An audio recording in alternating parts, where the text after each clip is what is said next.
You've entered BOOKSTORM with Kristen Civiletto and me, Chris Storm. This is a podcast devoted to best-selling books that matter, books that make a difference. We're diving down deep with beloved authors about their stories. We're exposing hot-button topics and heartfelt themes, the issues that affect each of us in our own lives, as siblings, parents, partners, friends, as human beings. We're braving new ideas, fresh thoughts, hard lessons, and important truths. Those kinds of things that stay with us long after we turn the last page and close the book. Welcome back, everyone. We're very excited about who we have with us here today. Kristen and I got the advanced reader's copy for a book by Helena Echlin called Clever Little Thing. We absolutely loved it. I think I read the whole thing in one afternoon. And welcome, Helena. We're thrilled to have you with us today to talk about this book. Thank you so much. I'm thrilled to be here, and I'm thrilled that you love the book. Before we get started, I want to tell our listeners a little bit about you. First, thank you to Helena for joining us from the UK today, which is a good ways across the Atlantic and well into the evening at her time. So we're thrilled that you took the time to meet with us. You lived in the United States for a good period of time, I see. You have written for The Guardian and The Times, and I love that you said this. The steadiest job you ever had was writing for an etiquette advice column. How interesting that must have been, about your own faux pas. And we all have some of those. I bet that was interesting. When you lived in Northern California, I see that you wrote for Stanford. You worked for Stanford for 8 years as a professor at Stanford? I wasn't a professor, I was an instructor, but yeah, I taught fiction writing for 8 years. And now you're with Oxford, still teaching fiction writing. It's very impressive. And no wonder we pick up this book, Clever Little Thing, and we love it right away because you have a true talent as a novelist. So thank you for switching to that. I also wanted to quote a few endorsements because you had some great endorsements for this book, many of which are friends of BOOKSTORM Podcast and have actually been on our show. We have Ashley Elston, who said the book was compelling and creepy. It taps into the heart of maternal fear. Oh, yes, it does, Ashley. We couldn't agree more. Ashley Audrin also says it's sharp and unflinching, a perfectly unnerving story. Very much so. We absolutely adored it. We can't wait to dive down deep into this little bit of a scary thriller. And we're happy to have Helena with us today. Welcome. Thank you. Thank you so much. All right, we're here to talk about Clever Little Thing, as Chris mentioned. And I'd like to give our listeners just a little bit of what's going on in the background with your story. And I'm not going to give away any spoilers. That is a little tricky. This is a thriller, and it is a thriller. And I would love it if you wanted to add anything at the end. Now, in the story, we meet Charlotte, and she has a daughter named Stella. And Stella is very, very clever, very bright. She's a little bit of a handful. She's somewhat disruptive and antisocial. Now, she had a babysitter named Blanca, and Blanca mysteriously dies. After Blanca's death, we see some very significant changes in Stella's personality. And Charlotte's a little worried because suddenly her daughter is more docile. She's mirroring some of the traits that she used to see in Blanca. For example, maybe a little of her accent creeps in there. Stella was a vegetarian. Now she's craving meat, especially other foods from Armenia, where Blanca was from. And there's a couple other things that I won't give away that were just fascinating that Charlotte started to see in her daughter. This is causing alarm, of course. Now, Charlotte is also pregnant with her second child. It's exhausting. And at some point, she believes that Blanca's mother could maybe come on board and help her a little bit because the child seems to have really taken to Blanca's mother. So we see this period of both of the women starting to get to know and see Stella in a very different light. And again, that's where so much of the intrigue and the thrill is. So I'm not going to say too much about that. Now, at one point, we now start to see where something unfolds that can't be explained necessarily. Charlotte believes that she maybe is, confused. Is she maybe losing her mind? She's not even sure. But all of this comes to a very thrilling conclusion when her family starts to break up. And so I want to kind of leave it there and not give away any spoilers. But did you want to add anything? Because this is a haunting book on so many levels. No, actually, I really enjoyed listening to you talk about it. Perfect. Excellent. We don't want to give any spoilers, which is so hard to do. But I have to tell you, you tapped into something that as a parent myself is very heart soothing, but also heartbreaking. Charlotte believes she knows her daughter Stella better than anyone else in the world, and she probably does. She's raised her. They have a DNA connection. They have a parental child connection, maybe even spiritual. But I took a quote from the book that said, sometimes it takes a village. Parents sometimes need professional help, counseling, medical treatment for their children. And I had to ask you, as the author, can both of these theories be true? Can we know our child absolutely better than anyone else, but could we possibly still require a village in raising them? And if we require a village, why do we sometimes feel like parental failures if we can't solve all of our child's problems on our own? Well, I think you're absolutely right. Both of those things definitely are true. Like, of course, parents know their kids best, and nobody can raise a kid on their own. I think that the reason mums are expected to solve kids' problems. I was talking to a friend of mine about this the other day, and we were talking about our roles in our families. And she said, I am the person, she's also a mum, and she said, I am the person in my family who makes everything okay. And I was like, yeah, that is what mums do. And I think women are socialized from childhood to be the ones who notice the problems and read other people's emotions and try and fix the problems. And so, of course, when you become a mother, you not all mums, not all dads, but generally speaking, I think mothers are much more likely to be the ones who take on that work of noticing what's going on with the kids, noticing if something is not right, and taking it upon themselves to try and fix it. Like if your kid is anxious, then you try to teach them some breathing exercises. Or if your kid is shy, the mum's the one who sets up the play dates and liaises with the other mums. And if you can't make everything okay for your kid, then I think I don't necessarily think dads blame themselves, but I think mums really blame themselves. And I think to some extent, society blames mums when things go wrong. I just a bit of personal experience here. I have a neurodivergent son, and a few years ago, he's fine now, and he's not Stella. But a few years ago, when he was having a lot of challenges, I had all these people around me who were saying, you need to do this, you need to do that. And then some people, meaning well, but some people said, maybe the problem is you. Maybe the problem is that you're too anxious, and that's why he's acting this way. As if, my anxiety could be causing his neurodivergence.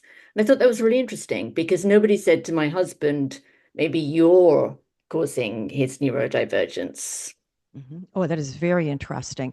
I love when the character Pete, who for our listeners is the dad, said to Charlotte, you and Stella have such an intense relationship. That reminds me of what you're talking about right here.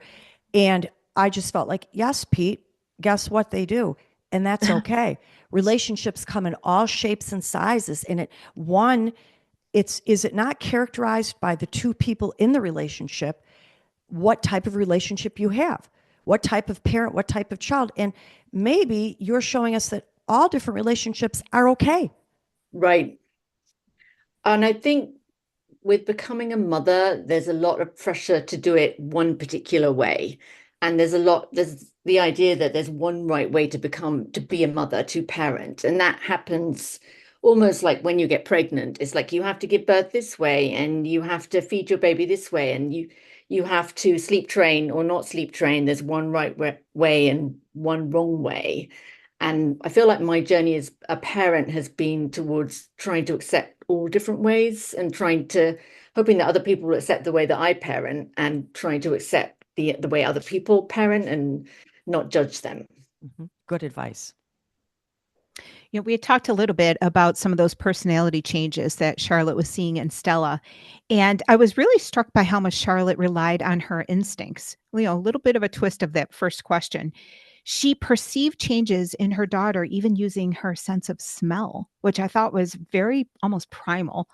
And I wanted to ask you, do you think that those instincts overrode what she was being told by others, by professionals, and people she trusted? Well, I think that that's her sort of battle in the novel to figure out whether she should trust her instincts or other people, and learning, her journey in the novel is to try and learn to trust her instincts. I feel sort of torn about this because I feel like on one hand, mother instinct is a really primal, almost mystical thing. It's in the novel that the mother, I feel like when I put my hand on my kid's forehead, I always know if they have a temperature or not. And I never had that ability before I had children, but with my children, I always know. But on the other hand, I feel like mother instinct is partly a learned thing. It's part of what I was talking about. Like women are socialized to pay attention and to know what's going on and to manage people's emotions and observe in a way that men aren't. So like mother instinct, we call it mother instinct, but it's partly something that's socialized into us. Yeah. Well, I was thinking too, and I was reading your story about some of the things that prevent us from exercising that instinct and going with it in that direction.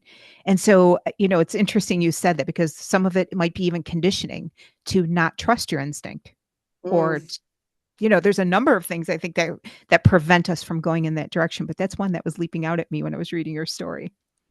When I became a mum, one of the things I really noticed was how much I like to notice other mums and sort of judge them a little bit. And I assumed that they were judging me as well. And I found myself saying things like, I don't like to judge, but. And it's almost part of the inspiration of the novel is this experience of noticing what other women are doing. And then, like, say, here's an example. I was in a park in Berkeley, California, and I heard a mum telling another mum a tip about how to pack lunch for your kid. And the tip was when you pack raspberries in your kid's lunch, you cut a little square of paper towel and put it under the raspberries, and that absorbs the moisture. So the raspberries are then not moist.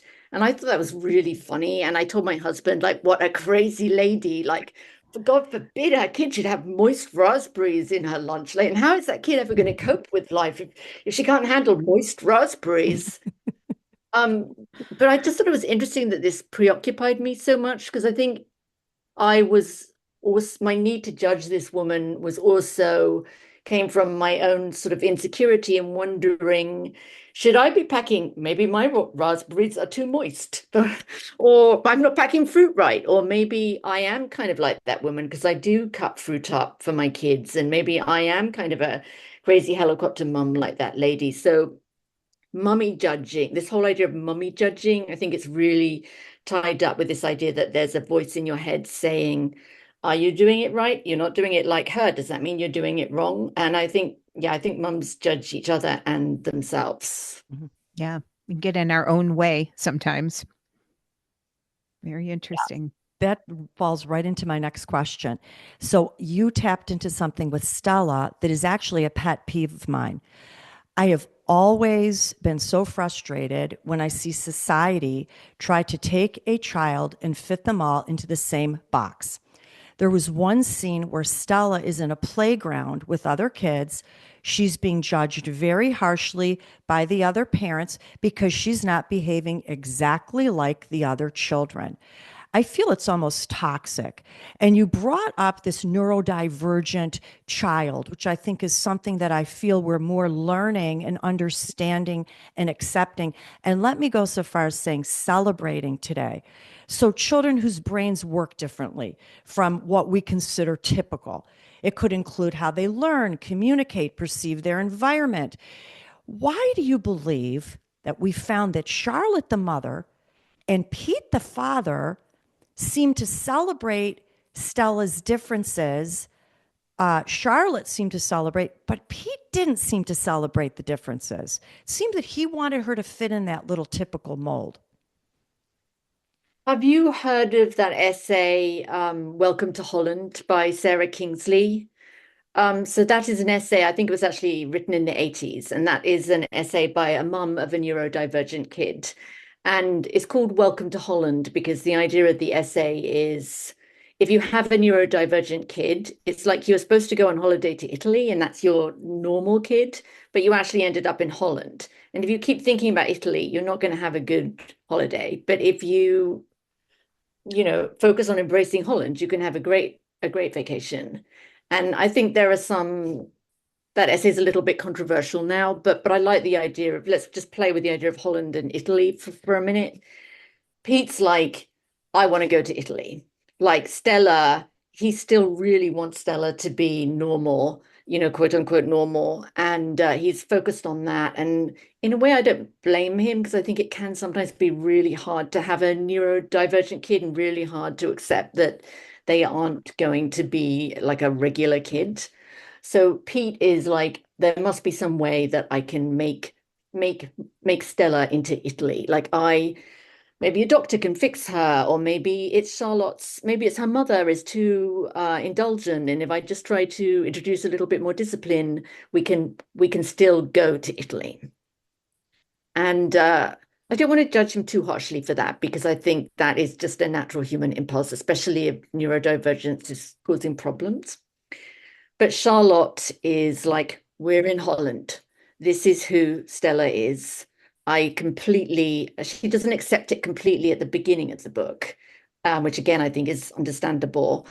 But she wants to meet Stella where she is. And she's like, Stella's super smart. She wants to read all the time.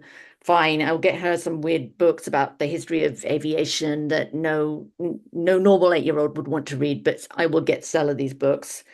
And Stella has sensory issues, as you know, and Charlotte's like, I'm just going to accommodate them. I'm not going to try to change her. And I mean, I wanted to sort of examine different ways that parents respond to having a neurodivergent kid. I love that you did that. And I also thank you because you showed the reader. So first of all, for our listeners, Stella is brilliant. Her ability to comprehend was far above her age level. And Charlotte missed that in her when it started to evaporate. You showed us that maybe being very typical and normal is pretty boring. Maybe in our quest to fit in perfectly, we're missing unique talents and gifts that go overlooked and unaccounted for. Oh yeah, I think that's definitely true. And I think school, you were suggesting it, school is really one size fits all. And, there are limited resources and so on, but school is really designed for almost like for a child who doesn't exist, like for a child that's completely normal. And I think, it does tend to flatten people out a little bit. Mm-hmm. It was great. Thank you. I wanted to ask you about Dr. Buford. Dr. Buford says to Charlotte, and this is a quote, "It can be frightening when an adult never loses their temper. A child, especially a sensitive one, always knows when there's anger and grief simmering beneath the surface." Now, many parents think they're doing their child a service, by never showing strong emotions or trying to be perfectly stable all the time. But this can be scary on some level, right? I wanted to know if you could address that. And I wonder why. Is it because the child thinks the parent could explode at some point? I love that you asked this question, by the way. I think it's really interesting. Like my experience as a parent of anger has been really interesting because I'm not an angry person and I also don't tend not to swear. But once I had kids, and, especially once the pandemic hit, I would just scream at them and like all these words would come out of my mouth. And I'd be like, what? I've never even said that before. And, the first couple of times this happened, I was like, this is terrible. I just screamed at my, beloved, darling angels. And I feel terrible. And I apologized to them and explained why I had screamed at them. And then, it happened a few more times because the pandemic and so on. But every parent loses their temper. But over time, I think it was actually really good that I've done that, because the kids know that it's okay to lose your temper, that everyone loses their temper. It's not losing your temper that's a problem. It's like what you do afterwards. Are you going to apologize and explain what happened and talk it through and reassure them, or not? And I really think that when people don't lose their temper ever, that is very scary, because there are negative emotions below the surface. And I think kids are super good at reading their parents, especially if they're very close. They're super good at knowing what is going on. And if you're really angry and you don't show it in any way, but the kid still knows it's there, that is scary. And then the kid may end up growing into one of those people who has a relationship where, like they might turn into one of these couples who are like, we never fight, and that's weird, and that's not, I want my kids to learn how to be angry and learn how to get over it. Yeah, I love what you said too, because there was a lot of conflict in your story, and teaching children how to navigate that conflict and resolve it instead of just stuffing it down. You're right. We have to allow it out and show them how we navigate. I just want to add that over the years, as my kids have got used to me losing my temper, they've become completely inured to it. But it's almost like turned into a really good thing, because I don't do it very often. Pandemic's over, things are way better, but occasionally I do. And I'm like screaming, and they just stand there and look at me, wait till I'm finished, and then they say, "Mommy, you seem very tired. How about you sit on the sofa and we do the tidying up?" I love it. If I swear, my kids know I'm very serious. So that's like a signal to them.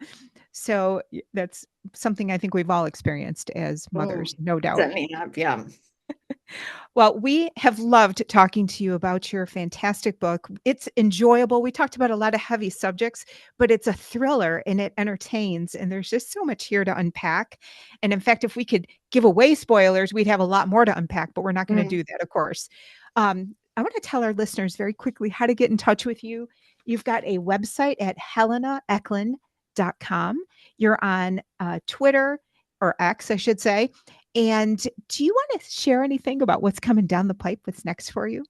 I just want to add, I'm actually not really on Twitter these days. I'm on Instagram. So just Helena Echlin on Instagram. And I'd love to hear from readers or whoever. And I am working on a new novel, and it's a feminist thriller, a bit like Clever Little Thing. Mum is the main character.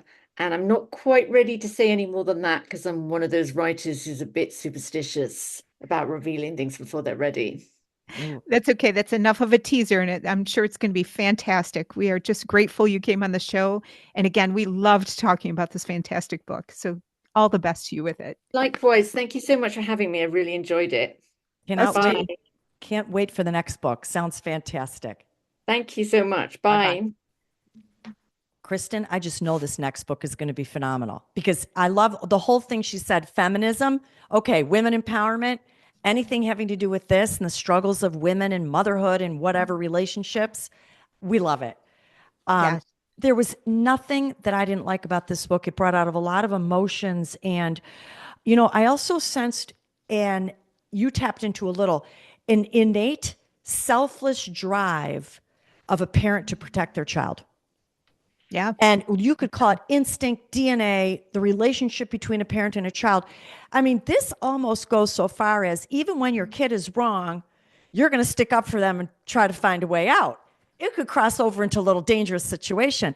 But I like that she brought out all these different aspects of parenting, the good and the bad. Oh, yeah. And with high tension and with excellent writing. I agree with you. All right. Well, I'm going to tell our listeners about some other fantastic authors we have coming up.